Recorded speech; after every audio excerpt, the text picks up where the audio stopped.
नमस्कार मित्रांनो. तर आजच्या व्हिडिओमध्ये काटाळ सरांची जी पुस्तक आहे इतिहासाची, तर त्यामधील आपण जोड्या लावा जो चॅप्टर आहे याच्यामध्ये तो बघणार आहे. जोड्या लावा जो आहे आपला शेवटचा चॅप्टर असेल इतिहासाच्या पुस्तकातील. तर ह्याच्यामध्ये आपण सर्व इतिहासाचे जे प्रश्न आहेत तिथून माग घेतलेले आहेत. हा जो आहे तो व्हिडिओचा पार्ट 3 आहे. ह्याच्या आधी आपण 2 पार्ट बनवलेले होते. ते तुम्ही व्हिडिओ जो आहे ते बघू शकता. त्याची लिंक आम्ही कमेंट आणि डिस्क्रिप्शनमध्ये दिलेली आहे, तिथून तुम्ही व्हिडिओ बघू शकता. तर आपण सर्व जोड्या लावा आहेत त्या महत्त्वाच्या बघणार आहे. त्याच्यामध्ये काही MCQ देखील तयार होतात, जे कंबाईनच्या परीक्षेला पडले होते किंवा राज्यसेवेला. तर आपण पहिला प्रश्न सुरू करू. पहिला प्रश्न आहे, गट अ आणि ब यांच्या जोड्या लावायच्या आहेत. तर महात्मा फुले आपण डायरेक्टली उत्तर लावायचे आहे. गुलामगिरी हे पुस्तक होतं. त्याच्यानंतर सावित्रीबाई फुले यांनी काव्य फुले हे पुस्तक लिहिले.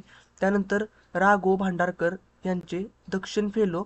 त्यानंतर सार्वजनिक काका हे देशी व्यापार उत्तेजक मंडळी. हे जे आहे ते त्यांच्या बरोबर जोड्या आहेत, त्यामुळे हे त्याचं उत्तर येत आहे. पुढील प्रश्न, बाबा पद्मजी.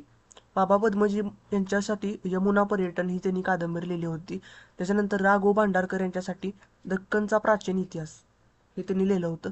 त्यानंतर न्यायमूर्ती महादेव गोविंद रानडे यांचं आहे ते ग्रंथ उत्तेजक मंडळीची स्थापना यांनी केली होती.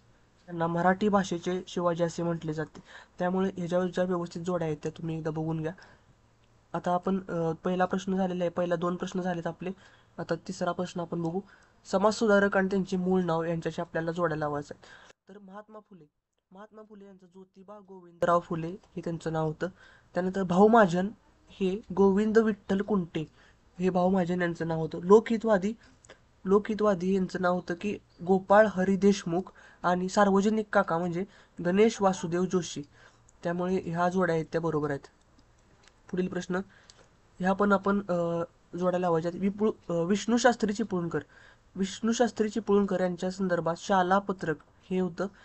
त्यानंतर गोपाळ गणेश आगरकर हे केसरी हे वृत्तपत्र होतं. त्याच्यानंतर धोंडो केशव कर्वे यांच्या संदर्भात मानवी समता मंच आणि लोकमान्य टिळक हे मराठाच्या संदर्भात होते. समाजसुधारक आणि त्याचा जो हुद्दा आहे त्यांच्या संदर्भात जोडी लावायचे आहेत. तर वासुदेव गणेश जोशी यांना सार्वजनिक काका असे म्हणायचे, त्यामुळे त्याचं उत्तर डी जाते. नाना शंकर शेठ, तर नाना शंकर शेठ यांना जस्टिस ऑफ पीस हा पुरस्कार भेटला होता ब्रिटिश सरकारकडून. त्यानंतर रवींद्रनाथ टागोर यांना सर ही पदवी होती.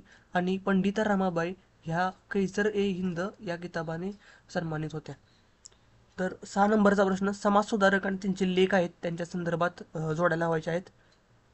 तर वीरा शिंदे कानडी मराठी संबंध हे त्यांचा लेख होता. गोपाळ गणेश आगरकर यांच्या संदर्भामध्ये स्वयंवर हा लेख होता. विष्णू शास्त्री चिपळूणकर यांच्या संदर्भामध्ये अनुकरण. आणि बाबा पद्मजी यांच्या संदर्भात जातीभेदक विषयी विचार हे बाबा पद्मजी यांच्या संदर्भात होतं. 7 नंबरचा प्रश्न, उठाव आणि त्याच्या निगडीत जे व्यक्ती होते त्यांची माहिती लिहायची. तर बीडचा उठाव जो होता तो सदाशिव निळकंठ जोशी यांच्या अध्यक्षतेखाली म्हणजे यांच्या लिडरशिप खाली होता. त्यानंतर शिवाजी क्लब जो आहे तो हनुमंत कुलकर्णी यांच्या संदर्भात. द्रविड बंधूंची हत्या ही जी आहे ती वासुदेव चाफेकर आणि महादेव रानडे यांच्या संदर्भात होतं. आणि ठाणे असोसिएशन हे गोविंद बाबाजी जोशी यांच्या संदर्भामध्ये होतं ठाणे असोसिएशन. तर ह्या जोड्या लक्षात ठेवा. 8 नंबरचा प्रश्न, वृत्तपत्र व संपादक. दिनमित्र याचे संपादक होते कृष्णाराव भालेकर. दिनबंधू याचे संपादक होते मुकुंदराव पाटील. ज्ञानप्रकाशचे संपादक होते कृष्णाजी रानडे. आणि इंदू प्रकाशचे होते विष्णू परशुराम पंडित. पुढील समाजसुधारक आणि त्यांचे निबंध आहेत त्यांच्या संदर्भात जोड्या लावायच्यात. मुक्ता साळवे यांचा आपला धर्म हा निबंध होता. विष्णू शास्त्री चिपळूणकर यांच्या संदर्भात आमच्या देशाची स्थिती. बाबा पद्मजी यांच्या संदर्भामध्ये स्वदेशी प्रती हा पडलेला आहे प्रश्न. आणि गोपाळ गणेश आगरकर आम्हा पुरुषांचा पेहराव हा निबंध त्यांनी लिहिला होता. त्यानंतर साप्ताहिक आणि वृत्तपत्र किंवा संपादक आहे त्यांच्या जोड्या आहेत. तर विजयी मराठा याचे संपादक होते श्रीपतराव शिंदे. तरुण मराठाचे संपादक होते दिनकरराव जवळकर. प्रबोधनचे संपादक होते केशवराव ठाकरे. आणि जागरूक याचे संपादक होते वालचंद कोठारे. तर ह्या जोड्या आहेत त्या खूप महत्त्वाच्या आहेत या संदर्भात. पुढील प्रश्न, ग्रंथ आणि ग्रंथकार विचारलेला आहे. नीतिविनोद हा जो आहे तो बेहरामजी मलबार यांनी लिहिला होता नीतिविनोद ग्रंथ. भावार्थ सिंधू हा विष्णुबुवा ब्रह्मचारी.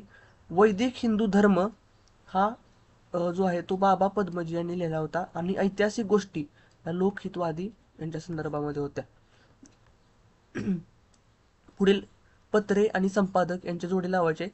सत्यवादी बाबा पद्मजी, त्यानंतर प्रभाकर हे भाऊ महाजन, शतपत्र ही लोकहितवाद्यांनी लिहिली होती आणि नेटिव्ह ओपिनियन हे विश्वनाथ नारायण मंडलिक यांच्या संदर्भामध्ये हे पत्र आणि संपादक आहेत. तर ग्रंथ आणि ग्रंथकार विचारलेले आहेत. विचारलहरी हा कृष्णशास्त्री चिपळूणकर यांच्या संदर्भामध्ये.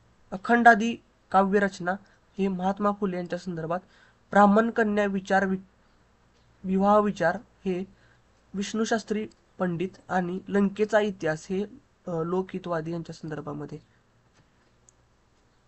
शेवटचे 2 प्रश्न. लेख आणि निबंधकार यांच्या संदर्भात जोड्यात.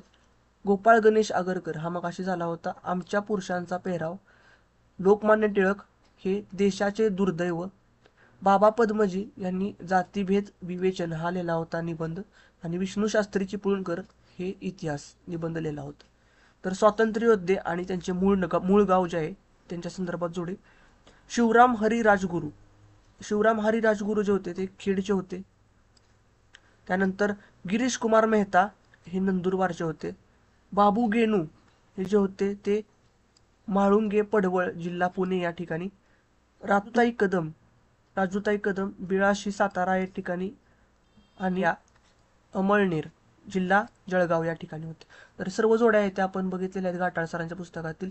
आपण कंटिन्यू सिरीज करणार आहे व्हिडिओची, त्यामुळे चॅनलला सबस्क्राईब करा आणि व्हिडिओला लाईक करा, जेणेकरून तुम्हाला जे व्हिडिओ आहेत ते सर्व व्हिडिओ बघायला भेटतील. याच्यावरती जी क्विज असेल ती टेलिग्राम चॅनलवरती मी देत आहे, तर टेलिग्राम चॅनल जॉईन करा.